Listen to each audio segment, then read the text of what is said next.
Good afternoon and welcome to sunny Columbus, Ohio. We're pleased to be presenting a program this afternoon for National Board Certification, an effort of the National Board for Professional Teaching Standards.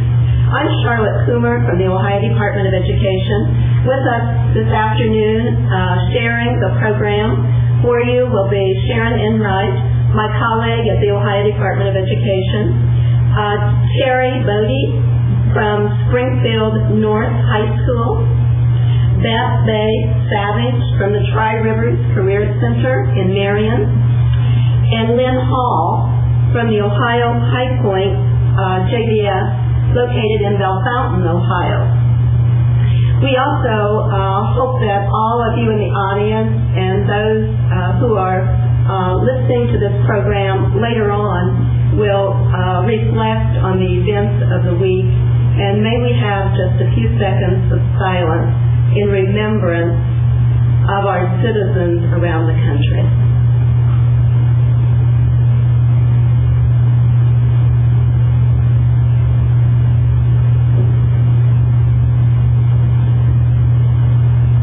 In the wake of these events, we did have at least one other teacher who's certified in agriculture who would like to have been with us, but because of changes in schedules and so on, he was not able to be with us this afternoon.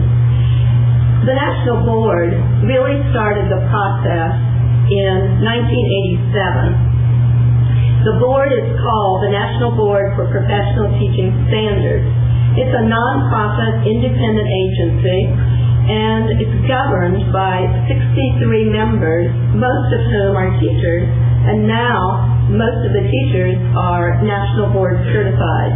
So we're going to be looking at the process this afternoon and what it has meant for learning and teaching since 1987. When the process began, we started with a few certificates, developing national teaching standards for a few certificate areas, and probably in the broadest areas, those areas that had the most teachers who were teaching in our states across the country.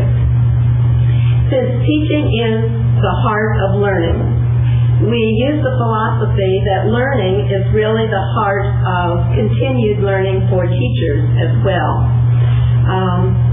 The most frequent and the most deliberate action that we can take to improve student learning is to strengthen our teaching process. I became involved with the National Board certification process in 1994 when I was appointed by the Association for Career and Technical Association to be the liaison from their board to the Vocational Education Standards Committee, as it was called then. As we began to develop the process and the standards for career and technical education, as it's now called, it became evident to us that vocational education was really being transformed into something new and different to answer the needs of business and industry and what education is about in 2000 and beyond. It was a long, drawn-out process. And those of you who have really struggled with occupational-specific programming and career clusters and all of that development across the nation, we had all of those discussions in the mid-90s about what certification should be about and what national standards should be about. All areas for National Board certification really concentrate on the 5 core propositions for exemplary practice in teaching. Teachers are committed to students and their learning. Teachers know the subjects they teach and how to teach subjects to students. Teachers are responsible for managing and monitoring student learning. Perhaps that's where all the buzz about assessment has come from. Teachers think systematically about their practice and learn from experience. And teachers are members of learning communities. The teachers who are gathered with us this afternoon will tell you their own experiences about how they became members of very unique learning communities as part of the process toward National Board certification. We started on the premise, and it's remained true through the years, that this process is voluntary. We all have our state credentialing processes that we use to be able to practice the profession in both an initial practice way as well as improving our practice in our own state. So National Board certification is intended to be voluntary. It's intended to be portable, and we are making progress across the nation in the portability of this credential from state to state. Teachers who desire to become National Board certified, who want to put themselves through this intensive process, must, number one, hold a bachelor's degree, number two, have 3 years of teaching experience at the elementary, early childhood, middle school, high school, junior high level, and they must hold a state credential.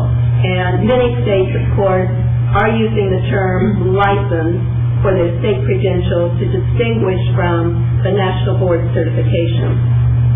Now, in addition, some states may have a couple of other criteria that they would look for, such as in Ohio, where we are from, we do ask that our teachers attend an orientation session in addition to those 3 prerequisites.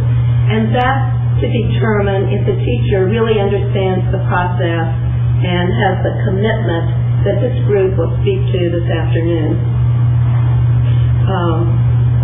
The first thing that all of you in the audience and out there across the land will want to do is know the standards. I call it dissecting the standards. You will want to read every phrase of every standard and the narrative that is with each of the standards to see what your context is with that standard.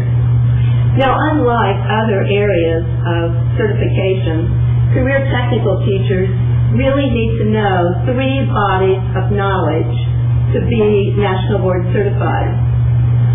First, they have to know a core, and many people might liken those to what we have referred to as SCAN skills, that core body of knowledge that really anyone should know to work as a productive citizen in any of our for-profit or not-for-profit institutions. Secondly, our career technical teachers must have breadth and depth of knowledge in an industry or cluster. That's their subject matter. Many of our teachers have knowledge from their industry as well as through a university-based collegiate program. So that cluster of knowledge that's related to their industry, their subject matter content. The third area that career technical teachers must possess would be that body of knowledge taken from the academic areas that support the work of their industry. So that core knowledge, that workplace basics, that information that everybody needs to survive and be productive and advance as a productive citizen. And secondly, the industry knowledge. And third, that academic component that is drawn from the industry. The National Board certification teachers find themselves in one of several clusters. And within the National Board standards, you'll find the various industry clusters. Our standards are clustered into creating a productive learning environment, advancing student learning, helping students transition to work and adult roles, and improving education through professional development and outreach. And we know that we have lots of information to share today, but the first thing that all of you who make the commitment to stand for National Board of Certification in the future will want to do is acquire a copy of the Career and Technical Education Standards. You can begin today to become very familiar with them, every phrase of all the text of the standards. There are 13 standards. Sharon, what's the process for sharing this afternoon? How can career technical teachers become National Board Certified? Well, we're lucky today to have 3 National Board Certified teachers with us. Lynn Hall, Beth Savage, and Terry Bodey. And these 3 teachers are going to respond to some questions that we came up with to help demonstrate what teachers need to do to become National Board Certified. The first question is, I'm going to direct to Terry to start with. Terry, what's the application process and what are the requirements in order to apply to go through certification? When you contact the National Board and ask to receive a candidate packet, application packet, you'll receive a booklet that guides you through each step of the application process. The booklet is full of information and it boils down to a bubble sheet that you would fill out with your name and address and your background, where you went to school, what your degree field is, and what your teaching background is. That form then goes to the National Board, or if, like in Ohio, you have a third party that's paying your application fee, you send it to someone else first, and then it goes to the National Board with your payment, and depending on when your portfolio is available for release in that year, you would receive a box that contains all of the other information that you need to complete your process. And Terry, this year, what are the dates that Career and Technical Education, the box, will be available? The application deadline to the National Board is December 1st. Here in Ohio, it's November 1st. And the the box will be available no later than December 3rd. Beth, I'm going to direct the next question to you. When you started through this process, you had to be very focused, and it was a very intense time. So can you share with us the kind of commitment that it took from you personally, also from your school and from your family? When we went to orientation, there were several of us from my school that went, and the first night they told us that it was going to require hundreds of hours to go through this. All of us had already been through college, so we thought, well, this isn't going to be quite as bad as what they're leading us to believe. Well, it was. We spent many, many hours. We also got our box around Christmas time, and we all made a pact that we would not open the box until after the holidays.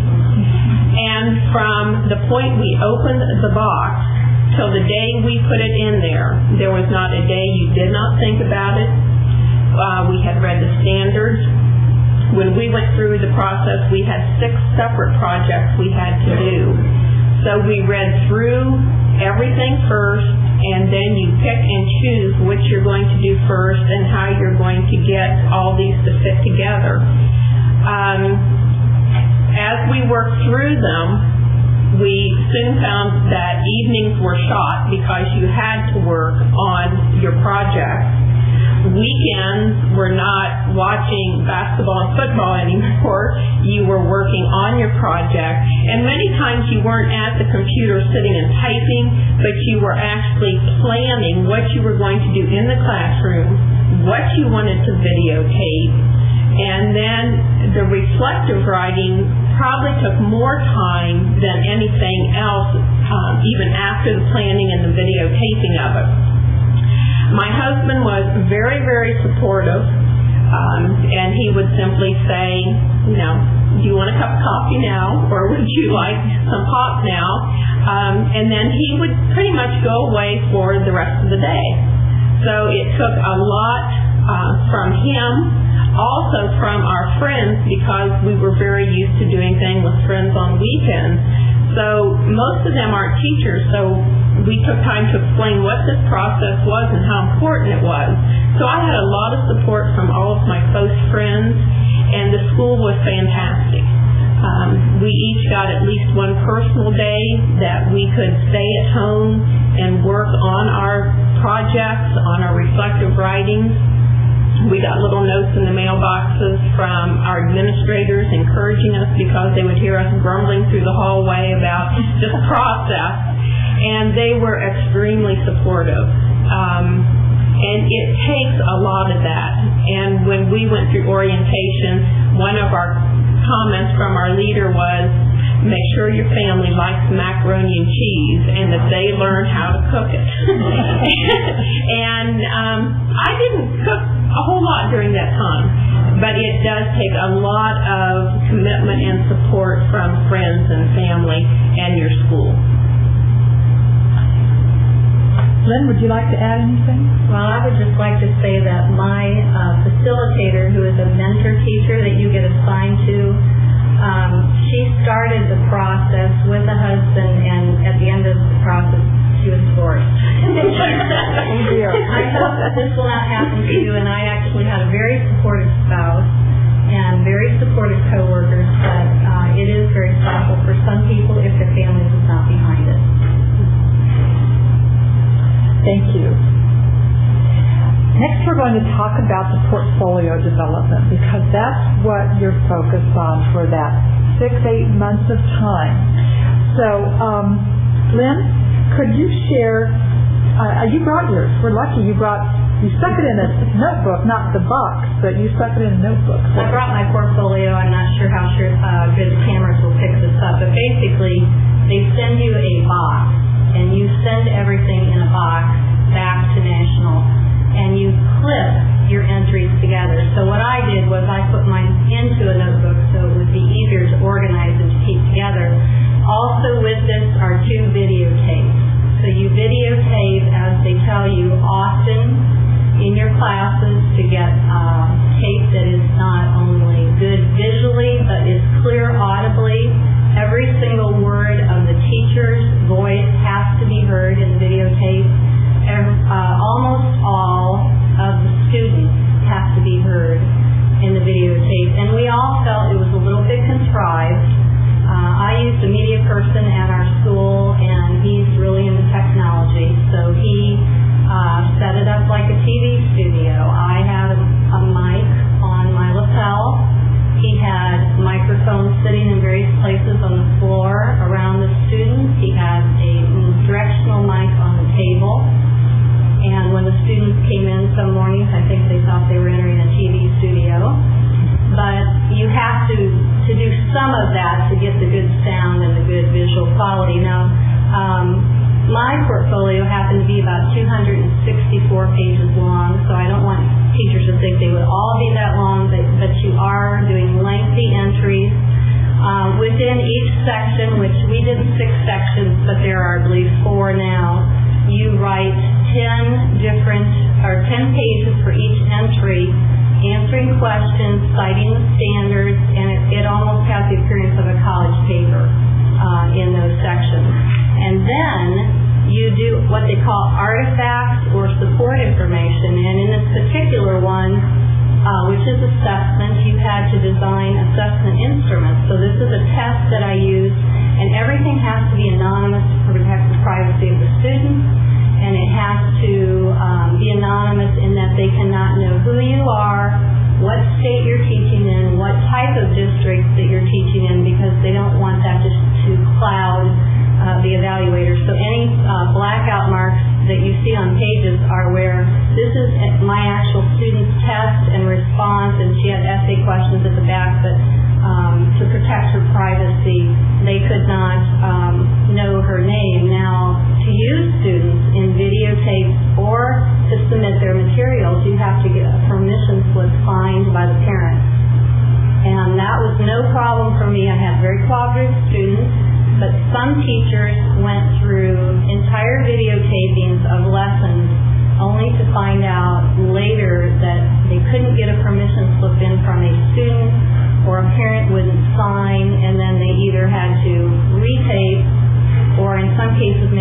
student didn't actually appear in the camera, thank goodness, and then they could use it. The other things that you put in your portfolios are samples of student writing and student assignments.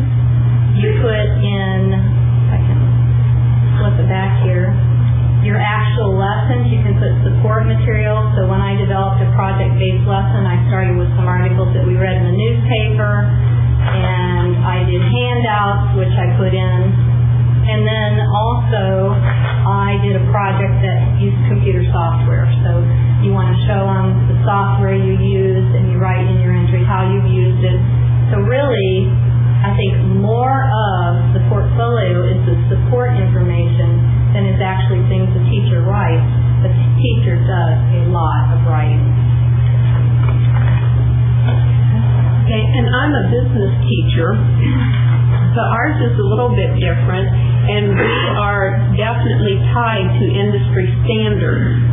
So as I was getting ready to do some videotaping, one of our local industries does a lot of team interviewing. They want to see how the people or students coming in interact with each other, who's the leader, who's the follower, and things like that.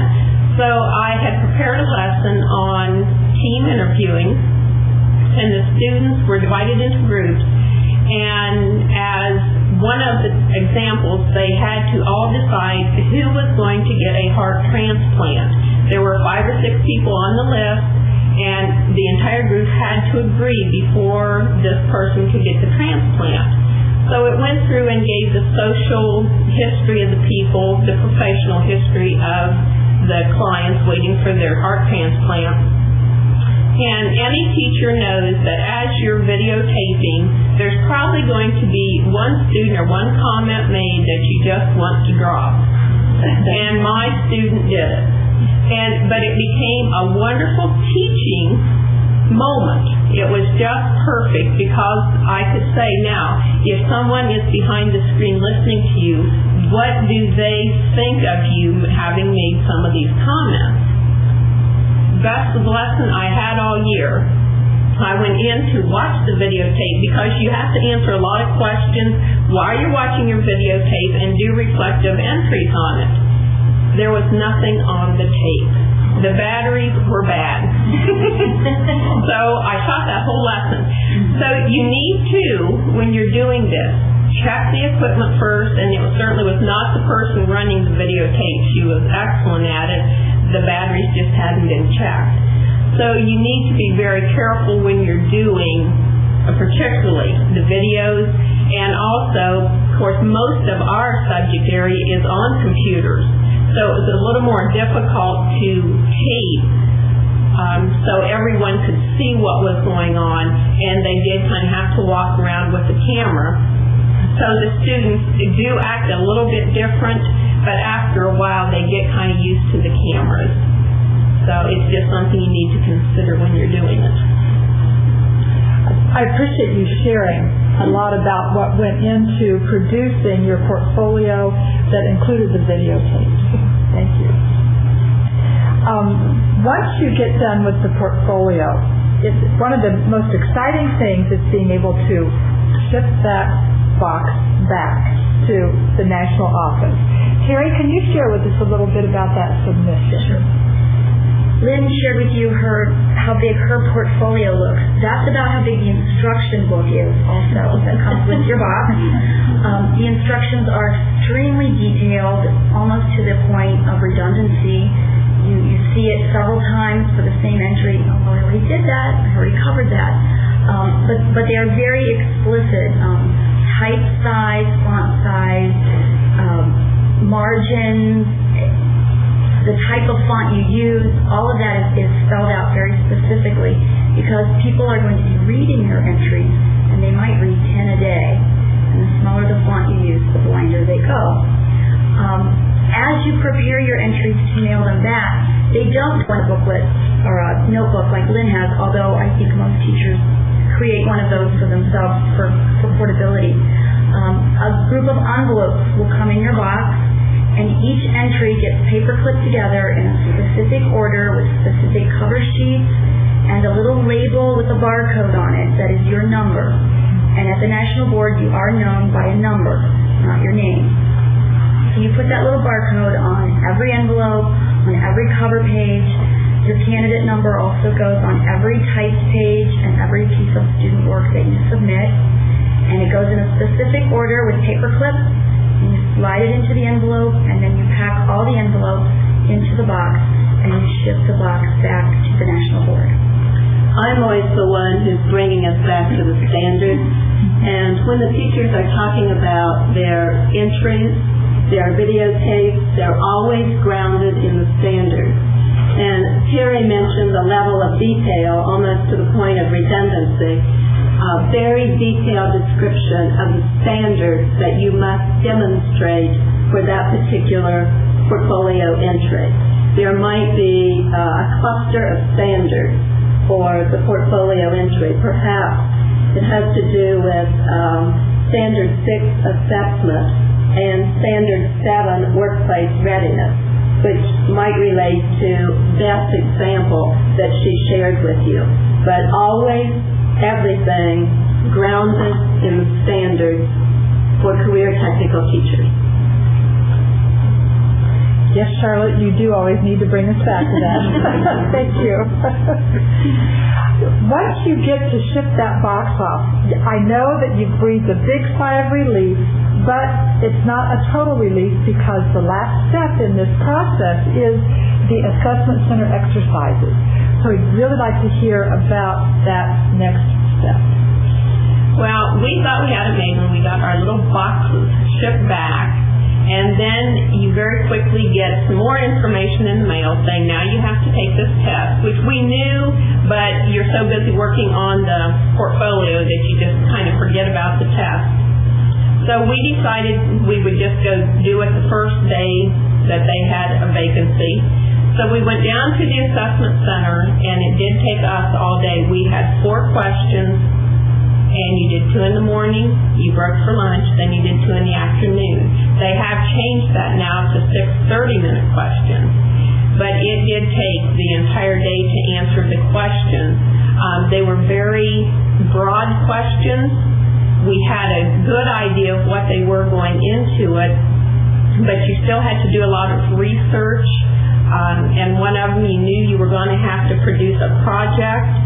And I have always taught juniors and seniors.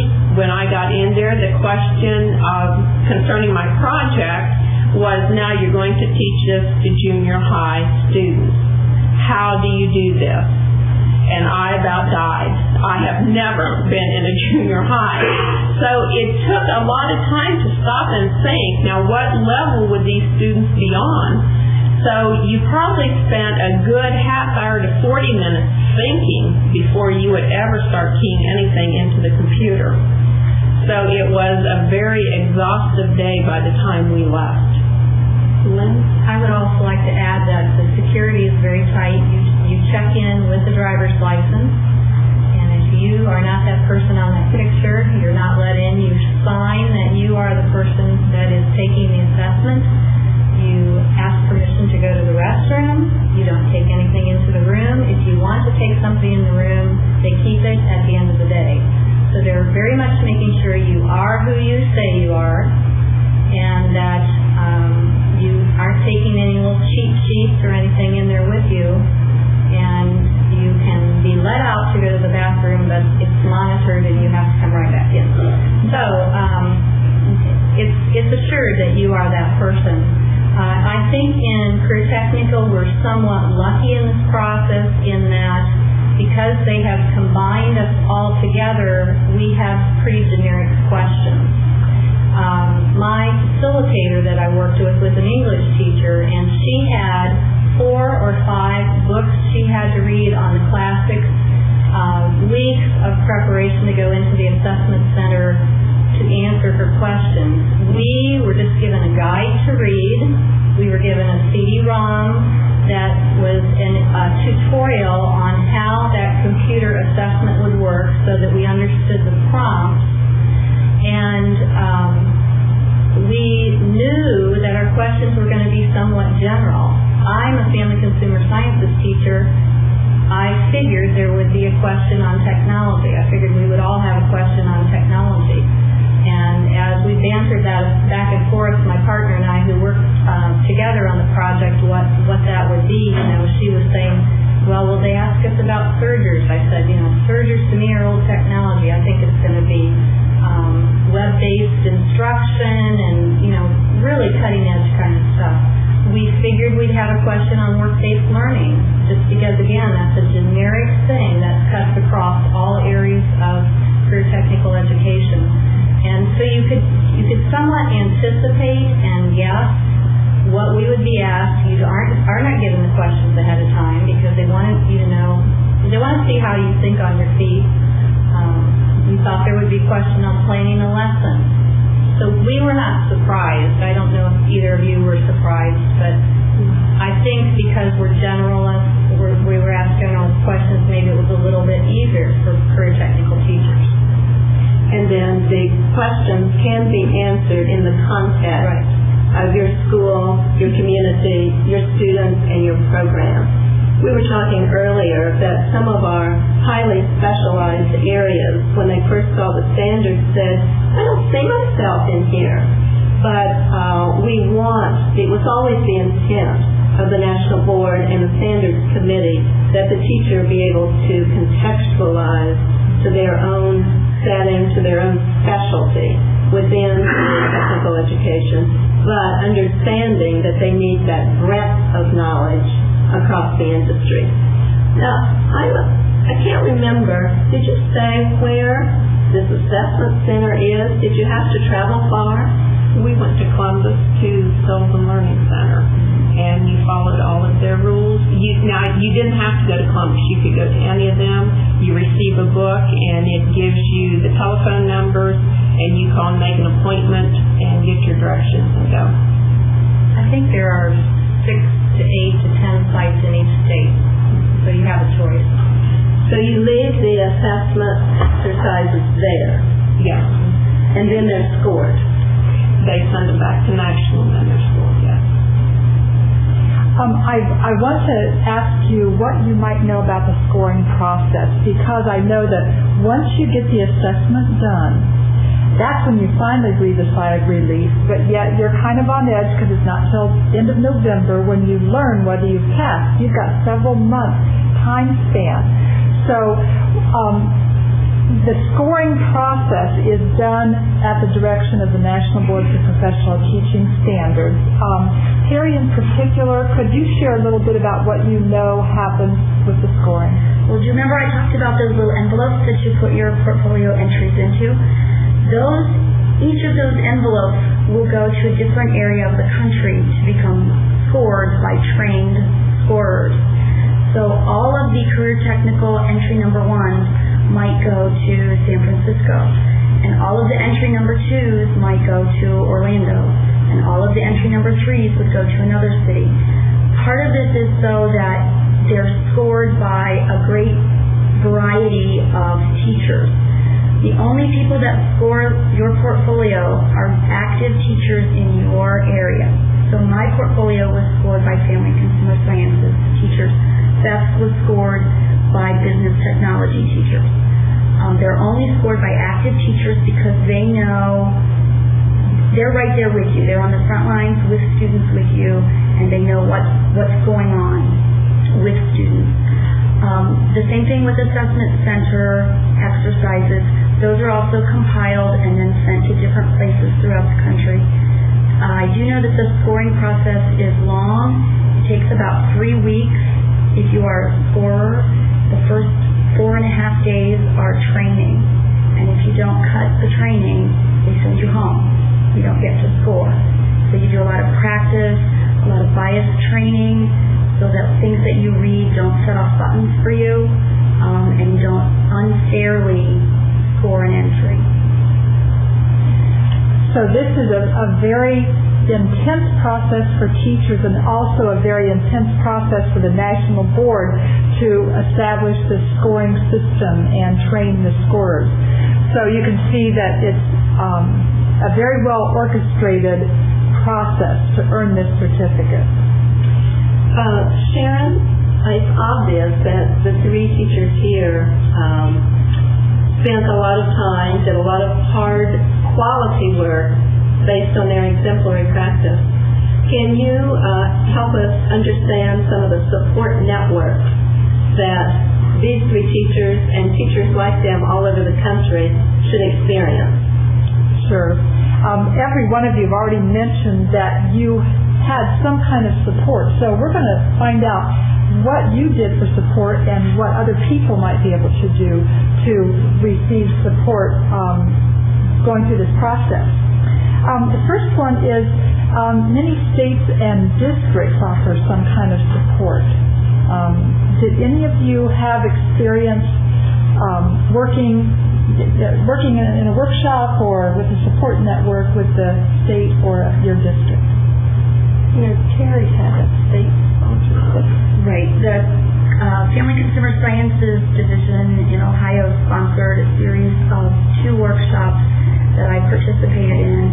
They were facilitated by an English Language Arts National Certified teacher. However, she taught in a career center setting. So although she wasn't career technical, her focus lent itself to what we did in our classroom. And they were very, very informative. I also worked with a facilitator in my district who is a national board certified teacher, and she helped with the nitty-gritty of, did I answer these questions? Have I formatted it correctly? The state workshops helped me with the bigger picture. What kinds of things do I need to think about before I select part of my teaching work into it, to put it into a portfolio entry? Thank you. What other kinds of workshops did you participate in? And I know that there's a variety of things. Universities have offered workshops. Well, I was probably unique in that I wanted to work independently in this, but I knew that I couldn't do it without someone else keeping me on task and on time. So I had replaced a teacher. I'm a grad teacher at a career center, and I had replaced a teacher who went to the high school in our town to teach family consumer sciences. And in my first year in the office, I would hear things like, boy, she was a taskmaster. She made us have our end reports in 2 weeks in advance, and she organized this and that. And I would take note of these comments thinking, boy, I think she sounds like the kind of person I need to work on this project with to really keep us guided and focused. And so I called her, asked her to think about it. We went to an orientation session, which you have to do to get state support in Ohio, and she said she was interested. We met from October 1st to May 30th every week after school for about 3 hours, 1 night a week, and we would have goals of having 1 entry done this month, the next entry done this month. We set a calendar for the whole year, and in addition, we worked with a facilitator through the University of Findlay, attended 1 meeting, maybe 2 meetings there, but pretty much did it independently. And I don't know that I'd recommend that, but it saved us doing a lot of traveling, and we could just meet after school in our buildings, and it was very convenient. So that's a good example of collegial support, working with peers on doing this. There is some evidence at the national board that teachers who try to do this process alone, that their passage rate is lower than those teachers who work with a support network. And there are other formal support networks too. The universities, Beth, you mentioned you worked with the university also. Right. I live out in Caledonia, and it's very close to Mount Vernon, where the Nazarene College is. And they offered 2 different workshops. One was at the college and one was at Polaris. There were 6 of us who worked together from my school, and we went to Polaris once a month to work with a facilitator who was National Board Certified. And it was very interesting because we were all career technical people and worked with juniors and seniors. Our facilitator was a preschool teacher who worked with the handicapped. So she really didn't understand what our school was and what our situations were. But she kept us on task, and one of the big things she always said to us was, you have to have evidence, evidence, evidence. And we kept saying, what are you talking about? And we now know when you present a goal and you want to train these students on a particular item, that's your goal. What evidence do you have that you're doing that and that it was an accomplished goal? So even though she was not in the same area we were in, she was very good at getting us through the basics of answering the questions and making sure we had evidence to answer those questions. So we've heard a variety of kinds of support, from collegial to state level. Some districts offer workshops and support networks, and then universities. I would like to mention that there are a variety of incentives that are offered in different states that also are a type of support. And I wanted to learn more about what these incentives are, so I spent some time working with the website, the National Board Certifications website, and it's www.nbpts.org. And they have a whole section on incentives. And what I found was, even though I knew what Ohio's incentives were, I had no idea the vast array of incentives, and so they vary by state and locality. All but 6 states offer some type of incentive, and most states offer a number of incentives, and they fall into 4 categories. One is fee support. It does cost $2,300 to apply to stand for the National Board Certification. That's pretty difficult to pull right out of your pocket and pay for it on your own. So 30 states offer some kind of fee support, whether it's total payment or partial payment, or whether it's reimbursement later. Local districts, I was amazed, 115 local school districts around the country offer some kind of fee support. I was very pleased to see that 2 national organizations, the National Education Association and the American Federation of Teachers, both offered low-interest loans to candidates. That would be a great way to go if then later on your state reimburses you, because that would make it much easier. Some states or in some communities, there are chambers of commerce that have an education policy committee that may provide assistance. And then in some locations, colleges and university alumni funds and professional associations may have other sources of support. So there are ways to get support to pay that $2,300. Then another really great thing is that there are a lot of salary supports afterward. When a teacher passes National Board Certification and receives that credential, 31 states offer some kind of additional dollars to those teachers, usually on a yearly basis. Here in Ohio, it's $2,500 a year. Some states have a much higher rate of salary support, even in Ohio. 218 local school districts around the country offer some kind of salary supplement. So that's great support too. Another piece that I was very pleased about that Charlotte mentioned earlier is the license portability. There are 32 states plus Washington, D.C. and Guam who have signed on to an interstate contract that if a teacher is National Board certified, then if they move to another state, if they relocate in one of these other states, that their teaching credential will be accepted and they don't have to go through any more hoops to receive certification or licensure.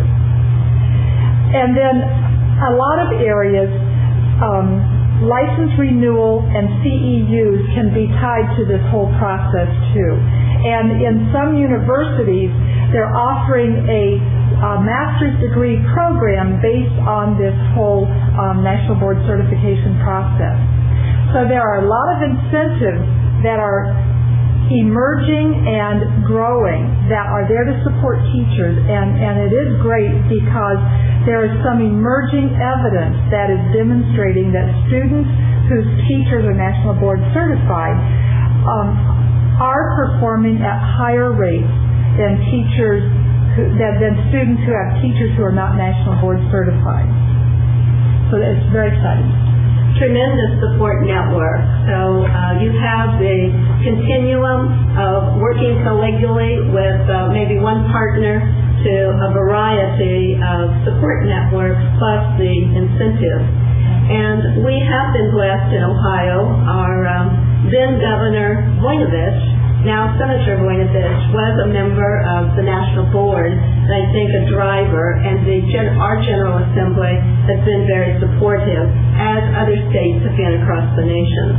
The federal government, the U.S. Department of Education, have been supportive of the National Board process. And I'm wondering, with all of this behind you now, you passed the first time around. There are opportunities for teachers to bank the portion of scores on the entries that they do pass, save those, and resend for certification another year. All of that kind of information is available from the National Board for Professional Teaching Standards, nbpts.org. But I'm wondering, Terry, Beth, Lynn, just what has this intensive process meant to you? Also to your students, your school, and community. Can you share that? Lynn, can we start with you? I, as a classroom teacher, and going from an administrative position back into the classroom, I knew that I needed some additional challenges and some additional things that would take me to another professional level. And so I was very pleased with this process in that it provides you a challenge. It allows you to prove something about your teaching, and out of it comes a lot of other opportunities. In our state, we are now on lists of teachers that will be called for special task forces, special commissions. Our governor has a teacher in residence, and we all were invited to apply for that position. There are just a lot of things we're getting in the mail now, asking us to be resource people, not only to other teachers and other educators, but to larger pieces in policy development and those kinds of things in the state. And so that, to me, is very exciting to be involved in those kind of processes. And it's one way of getting an affirmation from your peers that, yes, you are doing a good job, you are a professional. So that meant a lot. And it was really interesting. As I went through this process, our board was very supportive. They had a large banquet dinner for us and gave us all plaques to recognize us, put big articles in the newspaper, and several of my former students who are now employed in the area sent notes congratulating me on getting this certification. So it was really nice to know that the public is becoming very familiar with this and knows or has an idea of what you go through to get this certification. So it really makes you feel good. It makes you feel like a professional. So that has helped a lot. One of the things that I have enjoyed from my certification is that it validated some things that I do in my classroom that I knew were good, but I just didn't know if they really were. I felt I was doing a good job with these things, and this process helped validate some of that. It also showed me that, yeah, there are some areas that I can still improve on.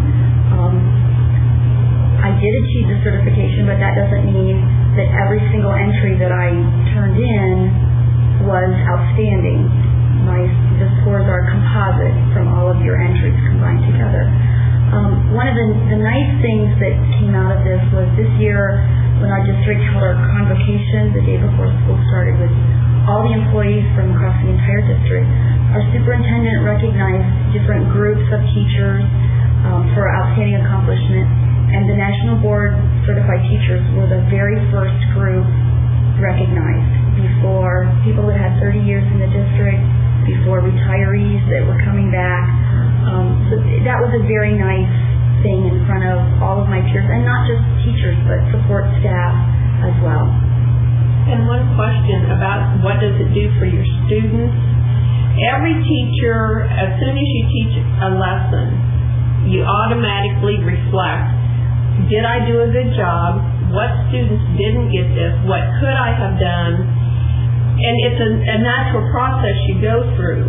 But when you go through this national board process, you do a lot of reflective writing, and you learn that you don't just sit and think about it. You go in and sit down and write out, because next year you don't remember exactly what happened.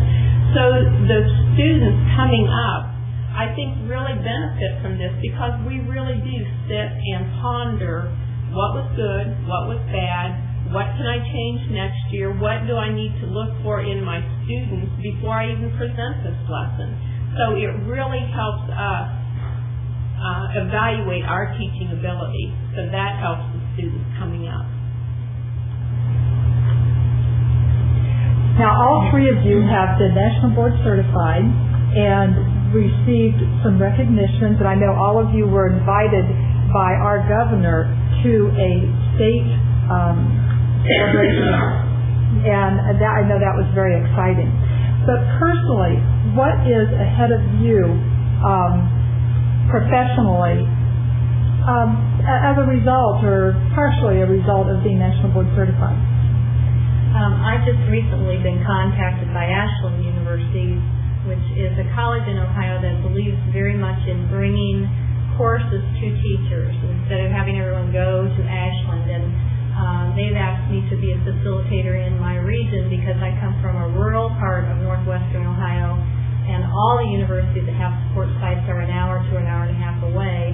And so they have asked me to be a facilitator within my own counties to bring this program of working with teachers that are candidates right into our counties. And so I'm very excited about that, because I remember the long hours of driving to different places to meet with facilitators, and that to me will be really exciting. In addition, I teach part-time at Ohio State University, and they have really asked me to incorporate this national board certification process into the course that I teach.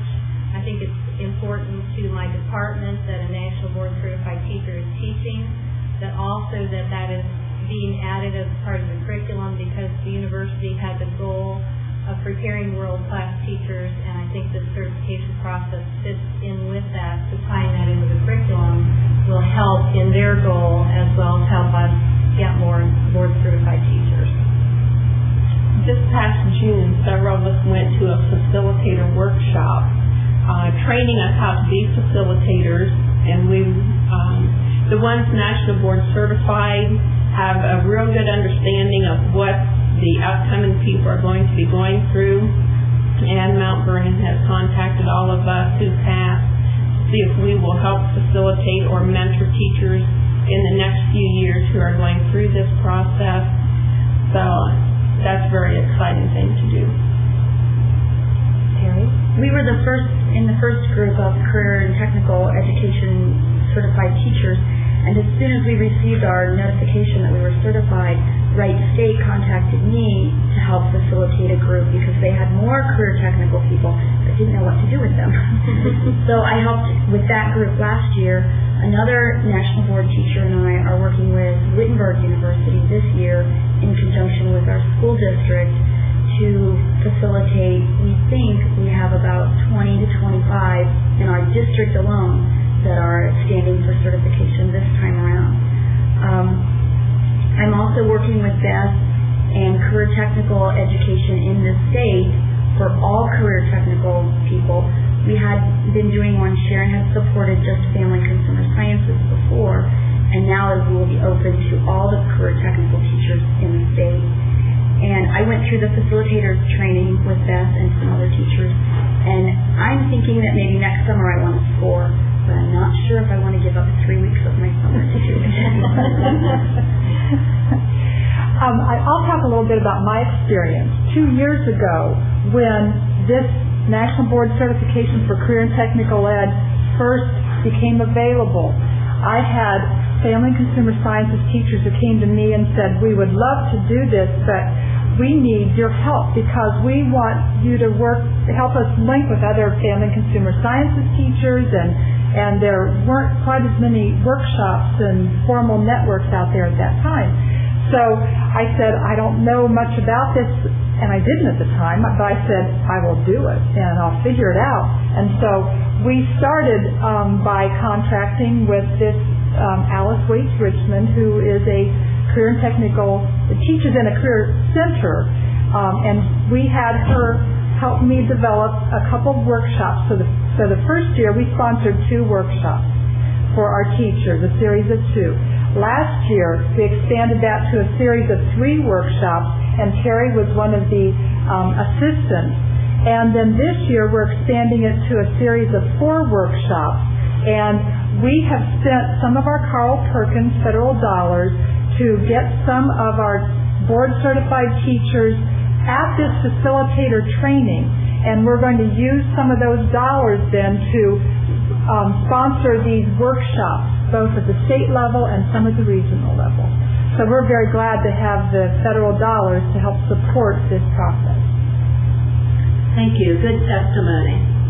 I would join Sharon and the teachers of saying, learning about the process, beginning to do the workshops in 1999, and when we were asked the questions, the real specific questions about National Board Certification and what does it mean for this particular entry, we had to say, we don't know. We think this is what is meant. So now we have 3 testimonies of what it's meant for career technical teachers across the country. And for me personally and professionally, I've really enjoyed learning from the process and learning from the teachers. In the early days, we were working with teachers who were National Board certified in other areas. And I'll never forget this teacher's story from North Carolina who told us about this wonderful process and the submission and getting the envelope. The envelope comes about November. The envelope, and it may go up on the web now, but at that time she opened the envelope, she did not pass. And you could have heard a pin drop in the room. I thought people were going to begin to cry with her. But she picked herself up and she passed the second time after banking the scores from the first submission. So hearing the stories and seeing the videotape of teachers and the reactions from students on the videotape really make it all worthwhile. And you can clearly see in those videotapes that, in my own words, the students are getting it. We all have gone home from school and said, I didn't get it today. And this process really helps the students and the teachers recognize when they have learned the material, when they've demonstrated, as Beth mentioned, in her particular class and program. Well, we're grateful for the National Dissemination Center and the co-partner, our employer, the Ohio Department of Education, for sponsoring this particular series. And there is a speaker series brochure, and the likeness of the brochure is posted on the National Dissemination Center's website. And we will be taking questions from the audience. You notice that I said taking questions. We will address them. We don't promise to have perfect answers. But one more time, a reminder that probably the best place to start with information is the National Board for Professional Teaching Standards website, nbpts.org, and get a copy of the standards. They're not free from the web, but if there's ordering information from the National Board website, know the standards.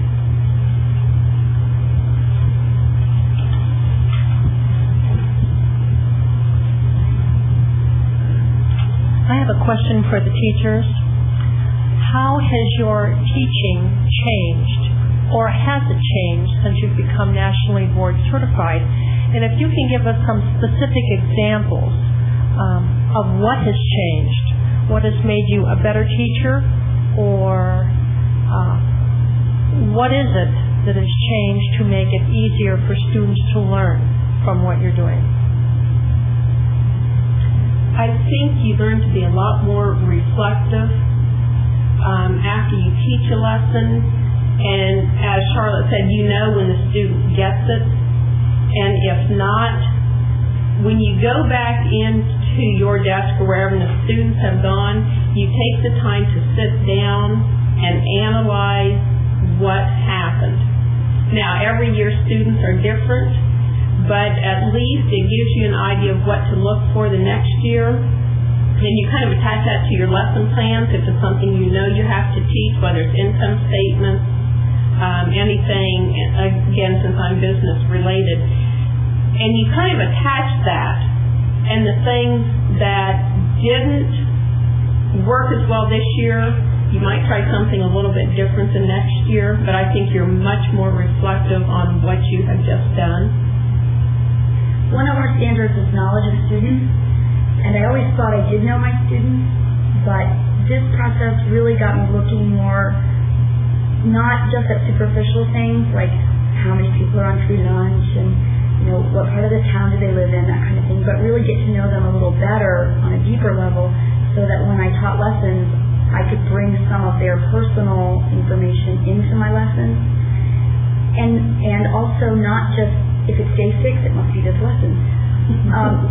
Tailor it a little more to the specific needs of the class that I have right now. It's still the same general course, but it's tailored specifically to the group of students that I have at this time in this class.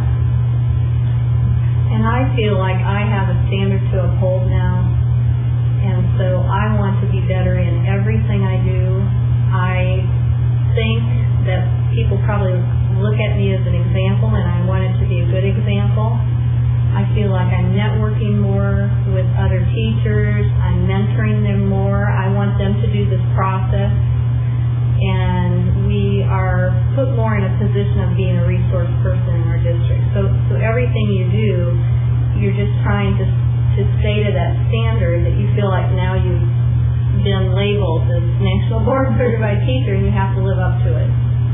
And just to add one thing to what Lynn said, going through this process, we had a portfolio entry about getting along with other teachers or working with other teachers, networking with teachers in your building. And so many times in the past, we've been put in that classroom and you're by yourself, and you learn that, that's wrong. All those teachers are out there to give you support. Go ask them. Don't reinvent the wheel. Go to them, and some of them have taught longer than us, and they have good ideas for us. So you learn to talk to your colleagues because you can learn a lot from them. Yes, I would like the panel to, if you were asked by a fellow teacher, should I undertake this rigorous program or a rigorous master's degree program, how would you advise them and why? I would say go to Terry. She's working with Wittenberg, and a lot of universities are now trying to kind of streamline their masters to coincide with this, so you can get a lot of the work accomplished that will go for both your master's and your national certification. My immediate response would have been, it isn't either or, but both and. Although you do need to look at the things that are going on in your personal life and decide if you have the time to put forth adequate effort. We have a teacher in our building that was very excited and wanted to do it, and she came to me and right before she filled out her application, and she said, I'm getting an exchange student. And I said, that's great. It'll be wonderful. And she said, I don't think I can focus on the exchange student and his needs and the national board at the same time. I want to do that next year. And that's fun. You have to decide, can you set aside the time and the energy and the effort to concentrate on the national board. And it's a voluntary process. So when it fits for you, that's time to do it. And I always try to ask teachers, are they good writers? Can they be? And how disciplined are they? Are they willing to teach themselves to a schedule? And if they've done any other graduate work, they know that they probably can do that. But I think those are two key criteria. And in Ohio, the State Department of Education has approved for our teachers that if you complete this process, you get enough CEUs to renew your teaching certificate. So I always tell teachers that because they all want those CEUs to do that, and that's a big bonus. I have a question from one of our national scholars out of Minnesota, and his name is Pradeep Kotamraju, and he wants to know what kind of materials do the teachers place in the portfolios, and is there an emphasis on skill development or knowledge expansion? How's your portfolio? Well, the portfolio has artifacts and your writing of your entries. And your writing of your entries includes what you've done with your lesson, setting that up, how it went with the students, and then reflection. And the reflection piece is really important because they might see something in your videotape that didn't go particularly well. And your videotape is continuous 20 minutes, uninterrupted, unedited. So you can't really generate it to be the best quality, exactly what you think you want them to see. So if you reflect on something that didn't go particularly well and you do that well, then that's okay.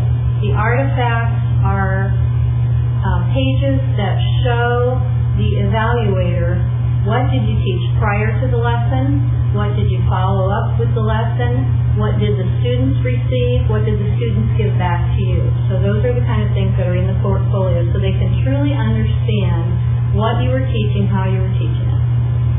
And again, I would respond, it's both the skill development, depending on the context of the program, the industry, the curriculum.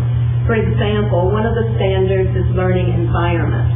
And we have all kinds of learning environments from the outdoors with building and construction to logging to performing arts to the areas represented here. So there are lots of different learning environments. And that would speak to the skill development part, and then the knowledge base, both from the workplace and from the academic areas, would speak to the more general, the technical knowledge part.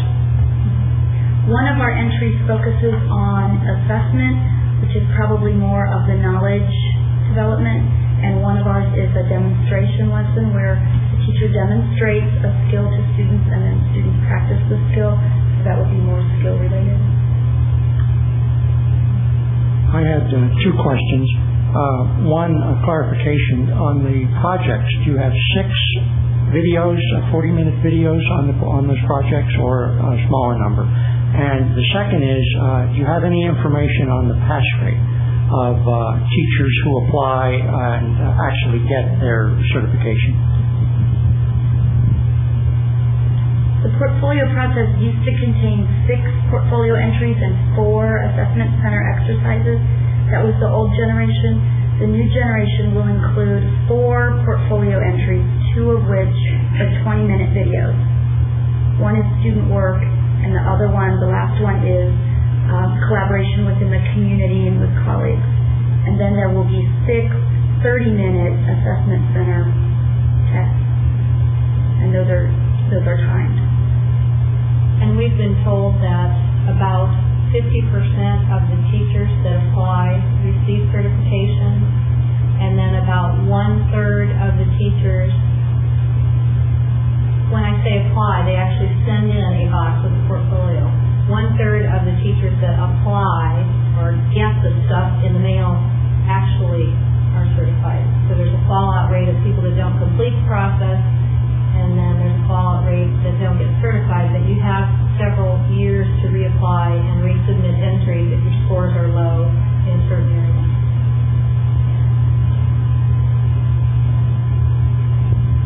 I wonder if each of the teachers could explain to us how they entered the teaching profession.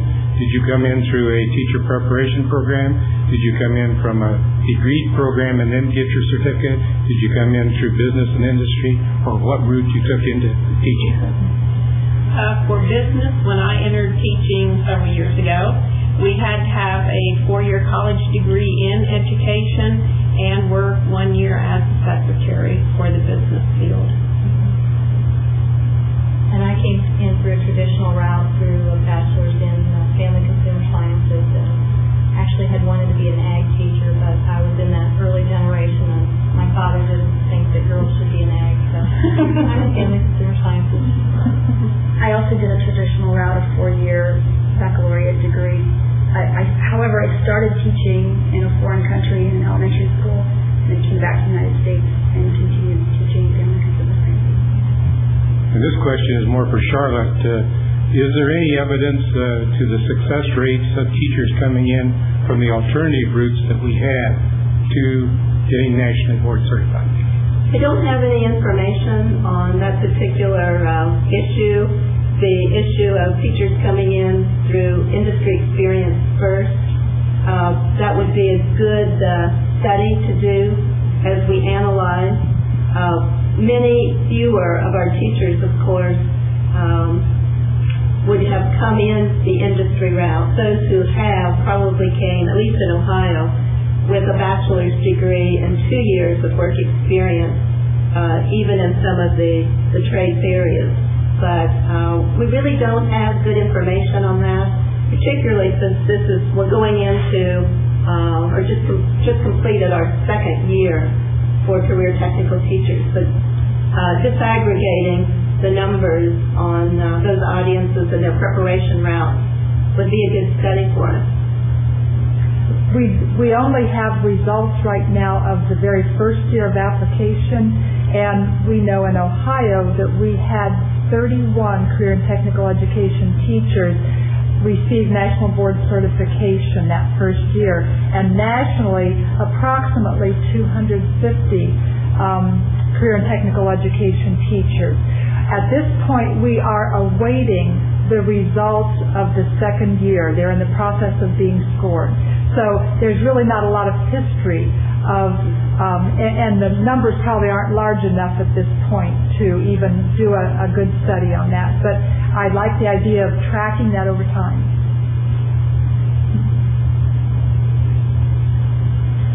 I have a question for you. It sounds like, Sharon, based on what you just said, with the numbers of teachers in career and technical education that are becoming nationally board certified, that we have a growing cadre of teachers who truly can show that they are effective in their teaching methods. And beyond offering workshops for teachers who want to go through the board certification process, are there any plans in place to have those teachers who are board certified become either mentor teachers or teacher leaders, or somehow serve in a professional development capacity for teachers who may not be thinking about going through board certification right now, but desperately need some kind of professional development so that they can improve their teaching strategies and become more effective as teachers? Well, again, the numbers that we have really won't speak in large quantities to what's happening, but we know that for those states that have formal entry year processes, our national board certified teachers are excellent resources because the performance-based assessments, the mentoring systems that are in place integrate very well with the domain and the national teaching standards.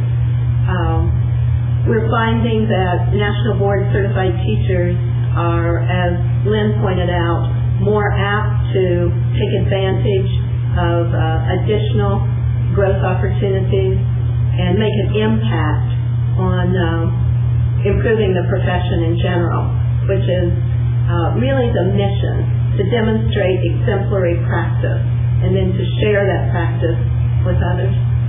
So The formal entry-year process with the mentoring is the best example I can give you now, because we advocate school-based mentors for the entry-year process. I can add a little bit. I've been working at the state level with Family and Consumer Sciences for several years, and we are working with teachers in our state to help develop state-sponsored professional development. Now, right now, I know all 14 of our Family and Consumer Sciences National Board certified teachers, and I am paying attention to which teachers are volunteering to help with professional development with other teachers, and all of a sudden, I'm seeing a large number of those names who have let me know that they want to help with professional development for other teachers. So I think that part of this process helps generate the value of giving to others and helping others grow also.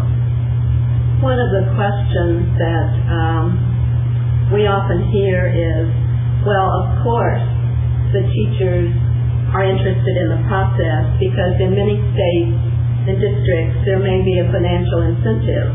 For example, in Ohio, through the state budget line item, there is a $2,500 a year incentive. Other states have other kinds of incentives, but many teachers tell us that they started in the process for that $2,500 a year incentive, and they come out of it saying, so what? I've learned so much.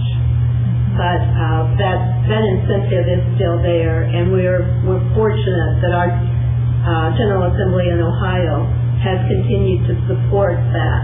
And I know that other states may be doing a little more for teachers.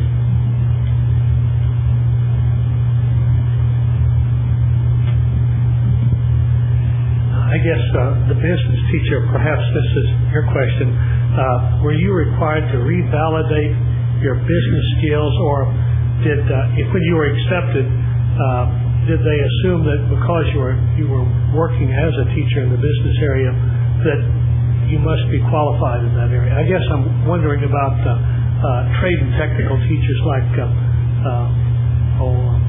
skilled craftsmen with that kind of a background. Would they be required to have their technical skills revalidated in some way? I didn't know if they'd have to be revalidated, but in the career centers, and I have been there forever, we are very much encouraged to go into industry and pick up on skills.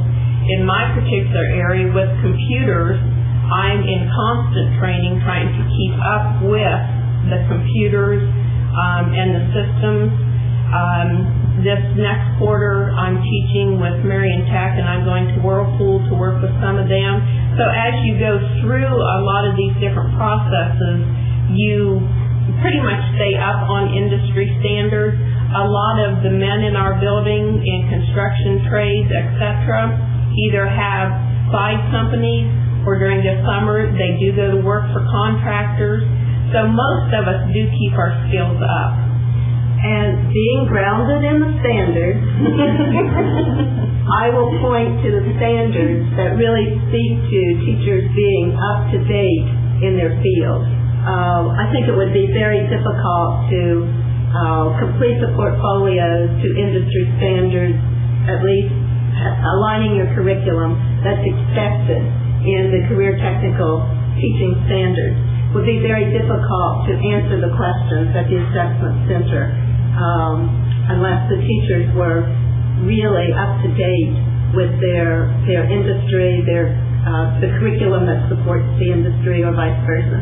And I suppose they could probably provide documentation from employers and these kinds of things too. And I don't know how familiar you are with career centers, but we have advisory committees for every program in our building, and those advisory committee members are members of our community in our field, and they certainly keep us up to date. We have a national scholar, Carol Kinsler from Pennsylvania, who would like to know if you have any information on why higher education is not involved in this, and she thinks it'd be a good idea for professors to go through this. Share your thinking on that.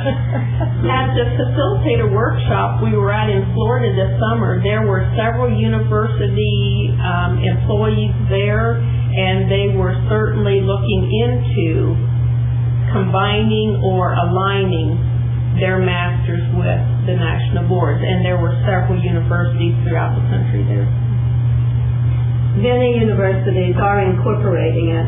I thought maybe the question was, can university personnel become national board certified? The answer that I've always received before, unless the rest of the group has more current information, is that a teacher could borrow a class, but it must be for the career technical teachers ages 11 to 18. So the university person could assume the role in a local high school, a local career center,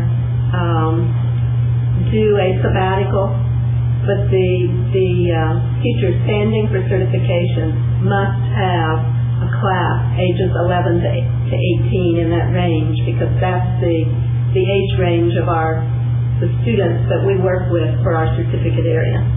Have they ever mentioned community college areas? You know, we have a lot of scholars that are connected with the community college scene versus the university or the four-year institutions. Has that been addressed at all, or the same kind of thing?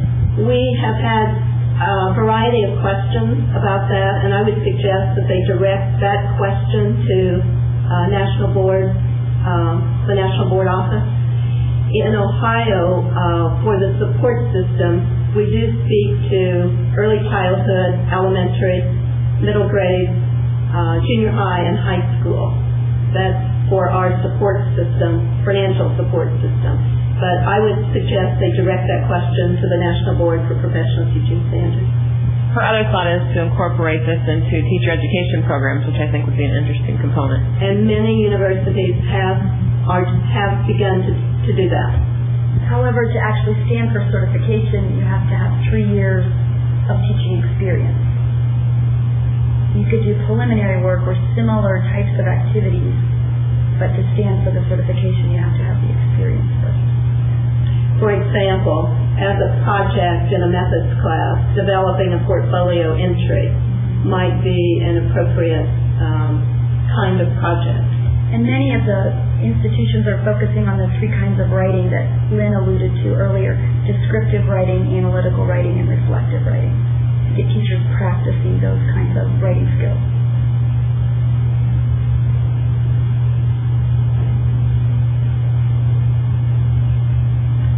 The credential itself does have a lifespan.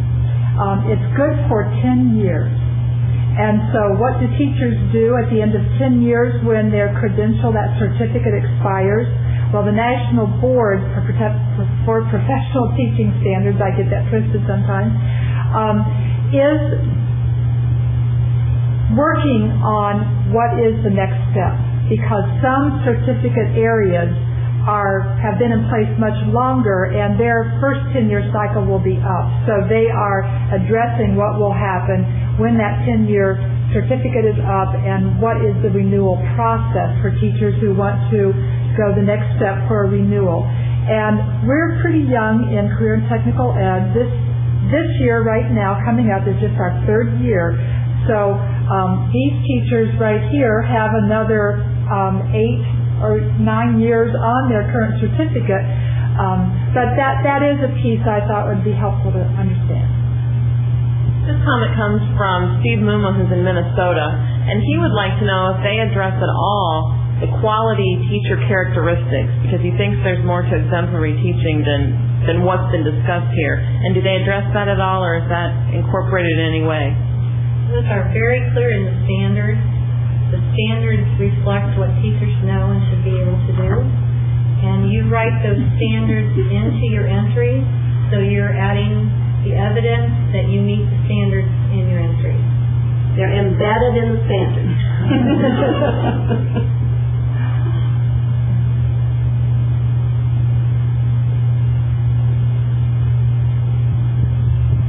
Are the practice assessments aligned as far as criteria with the criteria of the National Board assessment? and process?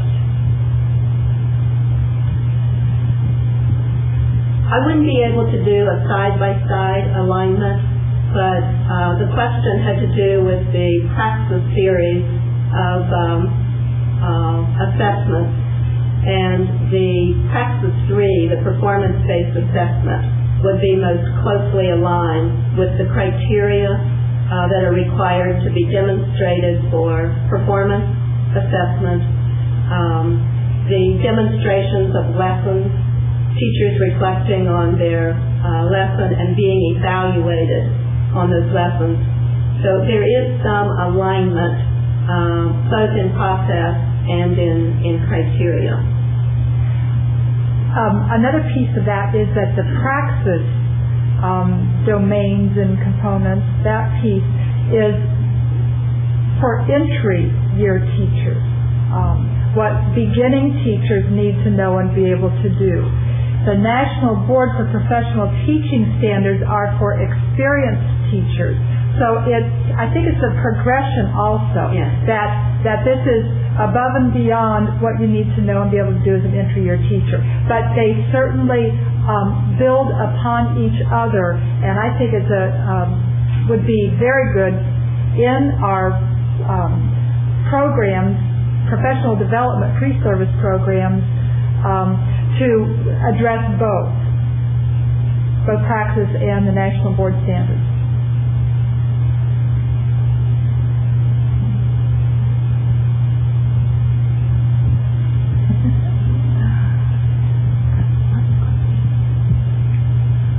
Would a teacher in a proprietary post-secondary technical school or college be eligible for entering this kind of a program? I'm thinking there are a number of proprietary technical schools and teachers that need this kind of training. Would they be eligible to enter and apply for this program?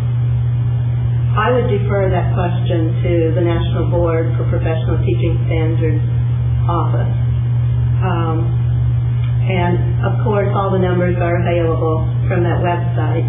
In Ohio, as I mentioned before, our incentive plan addresses teachers who are teaching in early childhood, elementary, middle, junior high, high school. And we haven't addressed it yet for community schools.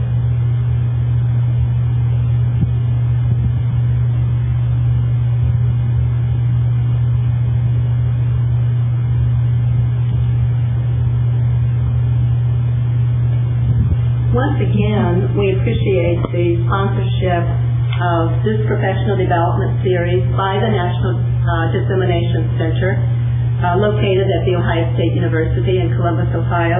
And also Sharon and I appreciate the partnership with the Ohio Department of Education. And this is a direct result of being one who is charged with responsibility of monitoring Carl Perkins Funds and the State Leadership Section. We're grateful for professional development funds to support efforts like this for, as Sharon mentioned, taking teachers from that entry year to exemplary practice. Again, we thank you, and a special thanks to the teachers. I always say, you steal the show.